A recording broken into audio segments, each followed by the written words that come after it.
Imagine one day you're walking down a familiar street, maybe heading home from work or just out for a stroll, when suddenly a car comes speeding out of nowhere. The driver? A complete stranger, eyes wild, claiming he's acting in the name of God, and then he attacks whoever crosses his path. This chilling incident took place at Shimonoseki Station in Yamaguchi Prefecture, a coastal region surrounded on three sides by the sea. Yamaguchi is famously known as the homeland of fugu, or pufferfish. To the northwest lies the Sea of Japan. The Seto Inland Sea borders the northeast, and to the south, it meets the Kanban Straits, and the city of Kitakyushu. Shimonoseki Station is built in an island-style layout, with 3 platforms and 6 rail lines. It serves as a transfer point between the Sanin Line and the Sanyo Line. As one of the key transportation hubs in the region, the station sees a high volume of foot traffic every single day. A man named Uobi Isuwaki drove his car straight into Shimonoseki Station, and what happened next was pure chaos. He jumped out of the vehicle and began stabbing people at random, targeting anyone within reach. By the time it was over, 5 innocent lives had been lost, and 10 others were left injured. You're watching the case of Uobi Isuwaki, the delusional man who claimed to act in the name of God and turned a peaceful station into a scene of madness. As always, if this story left an impact on you, don't hesitate to leave a like. It really helps support what we do. And if this is your first time crossing paths with our channel, hit that subscribe button and turn on the notification bell, so you won't miss any of our deep dives into the most chilling true crime cases. Wednesday, September 29th, 1999. Shimonoseki Station was just easing into the busy evening hours. At exactly 4:25 p.m., the sound of shattering glass cut through the usual hum of commuters, grabbing everyone's attention. When people turned around, they saw a white sedan crash straight through the large glass doors at the station's east entrance. But it didn't stop there. The car continued barreling forward, plowing directly into the crowd without hesitation. It showed no regard for pedestrians, hitting several people in a matter of seconds. Chaos erupted. Some bystanders were frozen in shock. Others screamed in panic, while many stood in complete disbelief, unable to comprehend what was unfolding. Before their eyes, the white sedan came to a stop after careening forward for more than 60 meters. Then, the driver's side door opened, and a man stepped out, clutching a knife in his hand. At that moment, it became terrifyingly clear this wasn't a traffic accident. This was intentional. People in the crowd started to scream and scatter. Racing toward the exits in panic, the man began charging at bystanders, knife raised, all while shouting loudly, his words incoherent but full of rage. He passed through the ticket gate, running quickly towards the second floor of the building. On the stairs leading to the second floor, the man swung his knife and stabbed a passerby who happened to be blocking his way. When the first victim fell down the stairs in pain, he used the momentum to attack the victim repeatedly. After that, he quickly headed toward the upper platform, wielding the weapon uncontrollably as he charged into the crowd without any specific target. He relentlessly attacked anyone within reach, aiming for the heads and chests of passers-by, striking without a hint of mercy. Cries and screams for help began to echo throughout the station. Station staff quickly rushed to the scene in an attempt to control the situation. Surprisingly, the man made no effort to escape. Instead, he stood motionless next to a water fountain, allowing the staff to restrain him without resistance. At exactly 4:30 p.m., police received emergency calls and arrived at the scene shortly after. The man was arrested on the spot without further incident. According to official reports, the total number of victims reached the dozens, with 10 people seriously injured. Out of those, 5 were hit by the car, and 5 others were stabbed with a knife. Tragically, 5 individuals lost their lives.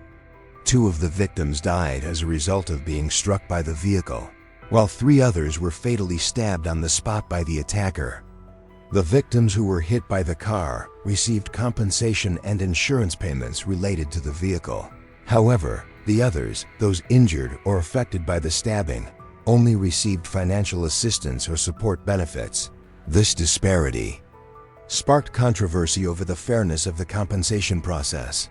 According to the police investigation, the perpetrator driving the car was named Yuo Byakuaki, born in the city of Shimonoseki.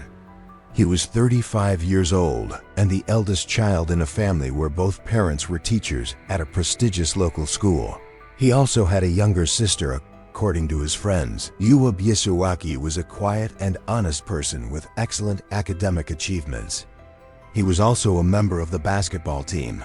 Following his father's advice, he studied engineering at Kyushu University, passed the architecture licensing exam, and then graduated before starting his career. The cause of the incident traces back to 5 days before it occurred. At 6 a.m., Typhoon Bart made landfall in the northern part of Kumamoto Prefecture. The typhoon moved erratically and 3 hours later hit the Yube area in Yamaguchi Prefecture, before quickly dissipating. Then at 2 a.m. on Monday, the storm continued moving and reached its eye, traveling along the coastline of Abashiri City. According to preliminary statistics, this super typhoon, classified as a level 5, caused significant damage to over 40,000 homes, damaged 552 ships, injured 1,077 people, and resulted in 36 deaths. Yuo Byakuaki was unfortunately one of the victims affected by the storm. Not long before the incident, he had borrowed 1 million yen equivalent to nearly $6,200 USD to purchase a small truck for transporting goods. However, after the storm passed, the truck was completely flooded and damaged beyond repair. With no other options, he had to turn to his own father for help, borrowing 300,000 yen, about $2,100, to pay off the loan for the vehicle. He wanted to leave Japan and move to New Zealand. However, his parents rejected his request. Instead, they suggested he use their car to continue his transport business and gradually pay off his debts. At this point, Yuo Byakuaki became very angry, which led to his uncontrollable behavior. He felt that using a knife would be inefficient for causing casualties, so he decided to use a vehicle to harm pedestrians instead. His goal was to kill 10 people. In the end, he managed to take the lives of 5 victims, achieving 50% of his target, and felt satisfied with the result. That's why, when he was arrested, he offered no resistance whatsoever. Before the day of the attack, he bought an 18 centimeters long knife from a discount store on the street. Then, he went to Shimonoseki Station after observing the movement of people. He planned to carry out his attack on October 3rd. He chose that day because it was a Sunday, when there would be more people around than usual.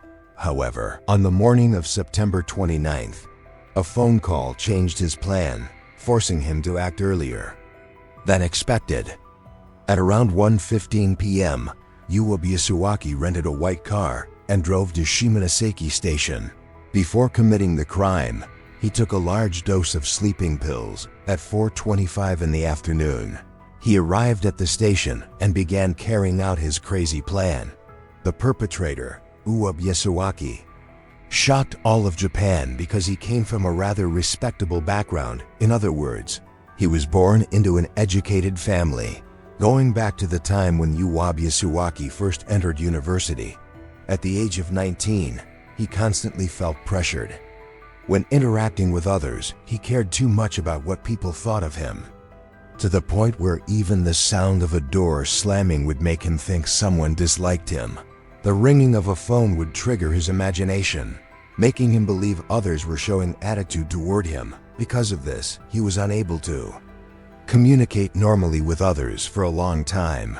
He lived in avoidance and isolation. His mental state began to deteriorate, developing severe anxiety disorders that directly impacted his quality of life. At 23 years old, after graduating from university, Yuo Byakuaki still maintained his avoidant attitude towards social interaction. In fact, he didn't look for a job. A year after graduation, Yuo Byakuaki spent almost every day at home, which deeply worried his parents. They just hoped their son could live independently like a normal person. His parents took him to a hospital in Tokyo for treatment. Afterwards, he underwent long-term care for a year at Shiuko Hospital. However, his time there didn't improve his condition much. Doctors continued to recommend regular checkups and combined treatments, as well as actively engaging in social interactions in daily life. With strong support from his parents, Uebiasuaki gradually overcame his fear of social interaction and started applying for jobs while continuing regular treatment at the hospital. However, luck was not on his side. The jobs he took on never worked out well because of his social anxiety. By the time he was 25, Uebiasuaki joined a company in Fukuoka. The company had him and 2 others, and their main work was architectural design. During his time there, he set a goal to obtain a first-class architect license so he could start his own company independently. Thanks to this, his condition improved significantly. He no longer needed to stay in the hospital and was able to live more like a normal person. By the age of 27, he had a stable life and job. His parents felt somewhat relieved.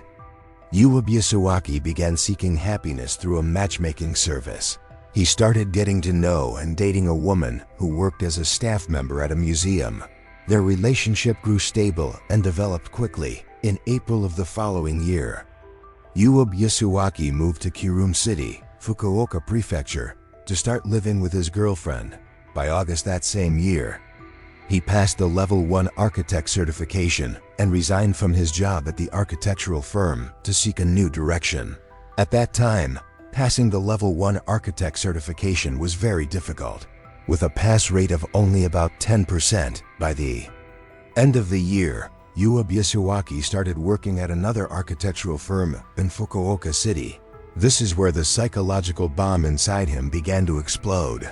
At the new office, Uebiasuaki worked alongside 5 other people. It's no surprise that his social anxiety disorder flared up again, even worse than before. It got to the point where he had to wear sunglasses just to go outside and avoid eye contact with others. Whenever someone accidentally looked at him, he feared they might attack him. Hearing loud sirens, he was terrified the vehicle was coming straight for him. Waiting for the train, he feared people behind him would push him onto the tracks. Eventually, he had to quit his job and return to the hospital for further treatment. At this time, his family continued to stand by him. With their support, Uebiasuaki founded his own architecture firm. He also passed the Level 2 architect certification. His girlfriend quit her old job to join him in building their career together, as his work gradually settled into a stable routine. At the age of 29, Uebiasuaki married his girlfriend. The two went on a honeymoon to New Zealand and really enjoyed the atmosphere and scenery there. They even considered moving there to live. In 1995, Uebiasuaki had disputes with the director of his former architecture office and ended their partnership. At that time, he was already 31 years old. However, the company he founded began to show serious signs of decline. His anxiety disorder relapsed, causing him to become disillusioned with his current life, avoid responsibilities, and ignore everything related to the company. What was bound to happen eventually did. The company fell into debt. His wife had to return to her old job as a museum staff member to make ends meet. The failure in his career pushed him deeper into psychological turmoil. Feeling that, as the head of the family, he couldn't provide a stable life for his wife, they remembered their honeymoon in New Zealand and hoped to return there to live, thinking they wouldn't have to worry about facing people around them, since everyone there would be strangers. To make this immigration plan happen, he began learning a foreign language. In January 1998, the couple couldn't bear the financial burden of living on their own anymore, so they decided to move back to Uebiasuaki's hometown to live with his parents. However, at that time, his younger sister was on maternity leave at home, so his parents refused to let the couple live with them. After a period of negotiation, his parents agreed to let only him return home, on the condition that he work diligently. As a result, Uebiasuaki and his wife separated. He returned to his hometown to live with his family and work in agriculture. However, frequent conflicts within the family caused him to often become angry, sometimes venting his frustration by breaking household items. The tense family relationships and psychological stress gradually pushed him into an increasingly negative state. After the separation, his wife decided to go to New Zealand to experience life there for a year, planning to return later to bring her husband over. Meanwhile, he stayed at home. Increasingly determined to move to New Zealand, this hope rekindled his spirits, helping to stabilize his mental state and somewhat overcome the psychological illnesses that had been overwhelming him. When his mental state temporarily stabilized, he looked for light work locally, such as courier delivery, to earn an income. This job mainly involved handling goods and required little interaction with others. By the end of January 1999, he decided to save money to buy a small truck and start this new job.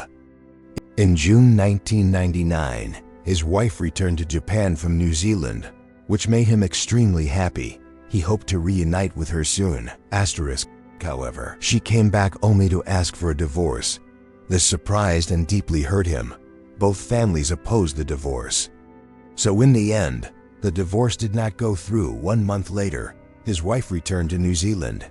Still trusting in her, he decided to keep working hard to earn money. However, in September, a major storm passed through, destroying all of Yasuaki's remaining possessions, including his work tools and his last hope, leaving him no longer believing in life. Unsuccessful work, company bankruptcy, a failed marriage, heavy psychological pressure from the car loan, and many other factors caused him to completely collapse.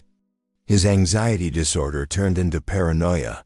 He believed that people were his enemies and decided to drive his car into pedestrians and attack anyone he met with a knife to relieve his mental distress. His enemies were humans themselves. As a result, he achieved 50% of his intended goal.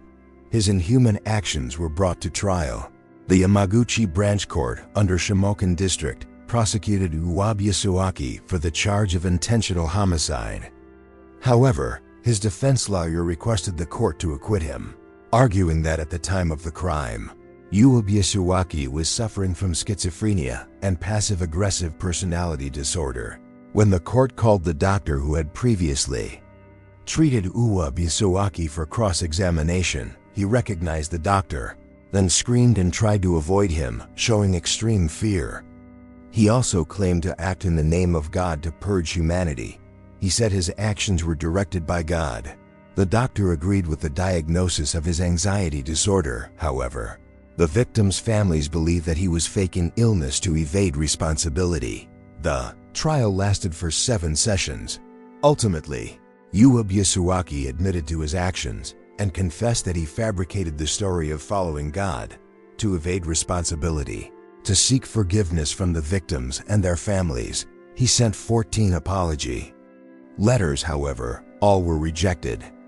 The victims' families believed that all 14 apology letters contained similar content and were hastily written before the trial, so they could not accept his sincerity. The case lasted for 3 years. Yasuaki appealed multiple times, but was unsuccessful. The final punishment he received was the death penalty. 13 years after the incident, in March 2012, Yasuaki was executed by hanging at Hiroshima prison. As time passed, this case, which once shocked all of Japan, gradually faded into obscurity. Today, Shimonoseki Station remains bustling with people and continues to be one of the main transportation hubs in the region. What do you think about this case? Truly, mental anguish can be the trigger for inhumane actions. The sheer madness of this incident probably shocked many people. Let's share your thoughts and feelings in the comments below.